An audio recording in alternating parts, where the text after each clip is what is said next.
in Flanders Field, where poppies grow, between the crosses, row on row.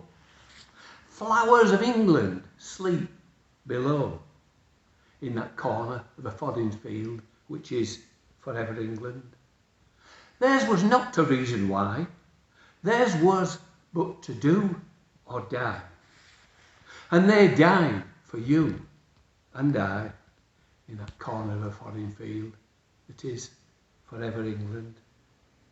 And still we remember down the years, as we bow our heads with salty tears, and wear our poppies as souvenirs of the sacrifice in foreign fields by those courageous lions of England.